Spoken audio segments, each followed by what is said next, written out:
and welcome to my brief video of how I did my castle illustration project. Um, I originally got my ideas from the mind mapping as far as like going a variety of ways and pathways, such as like doing vastness and bushes, valleys, and such, just to really broaden out the scope of the surrounding area itself, especially the background, which is very important. I wanted to really fill up the castle space when it came to this project starting out. So my idea was like including like a sky, moon, um, maybe a sunrise or sunset, depending on how it looked using the media of black and white. As far as the processes of my thumbnail sketches went to, I was really focused on just the castle itself. I wanted to get the textures a certain way, get like the inspiration from the different sketching processes, such as uh, stippling and cross stitching and cross hatching and such stuff like that. Um, the more I went into it, the more broader I became, like using different pathways and images that I found online, as well as books and videos. I really wanted to make the perspective of the castle itself unique in a way. So I also included like the pathway of certain ones here, or like how the walls structured here, and even like the dimensions of a certain pathway here.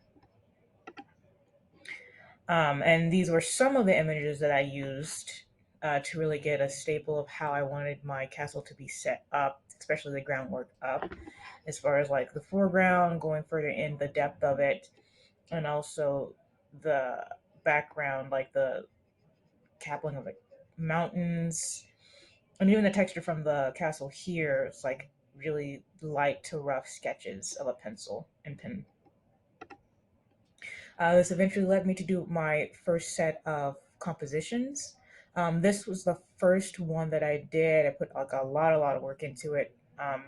In the beginning, using what I've learned from the start of this class, the cross hatching, the stippling and such.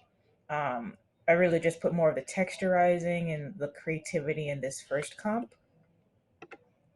As far as the second one goes, I really wanted to make it kind of unique, especially in the center part, with like it's going cascading, falling upward or downward.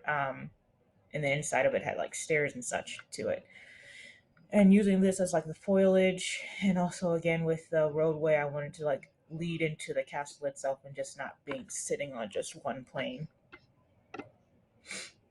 And for this other final comp, I used more of like the dimensions and the square and rectangular spaces to kind of get a bit more depth.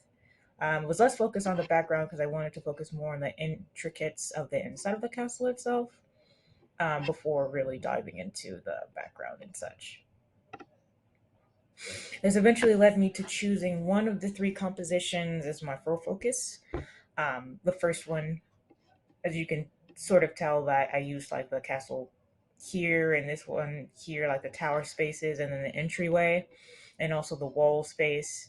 Again, I incorporated the mountains and the night sky to give it a bit more contrast, and um, I also added like this sort of like giant creature here in the background, as he's like overlooking this place, probably thinking of invading it in some way. And I also rehashed the stippling and the cross hatching again.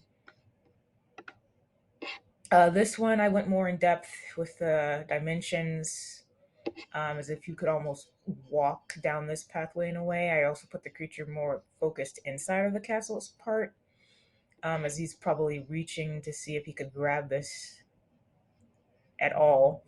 And again, I incorporate the night sky a little bit more, just to play on the contrast, more darker elements than compared to, say, this one, where it's darker and lighter. This one is just completely almost dark. For my final, I really added more contrast to it, more lighter spaces to the first one as it was chosen. I made the creature more noticeable, especially since the first one he was a lot darker. Now he has a lot more highlights in there. Same with some of the town spaces or inside of the castle, like more highlights here to this church, more highlights to this taller tower, and some highlights into these three towers here, and some of the church space and buildings here. I mostly got most my inspiration as far as using illustrators would be from let me see, it was Amy Holiday. She's also a UK illustrator. Same thing with my previous illustrator that I used, Beth Wolrand. Even though she's stationed in Germany, this illustrator is stationed in UK.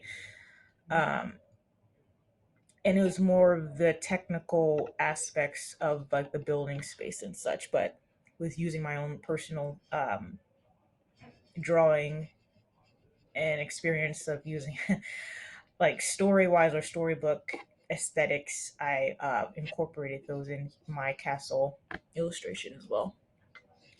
And that's pretty much it for my explanation of how my thought process was in making this illustration.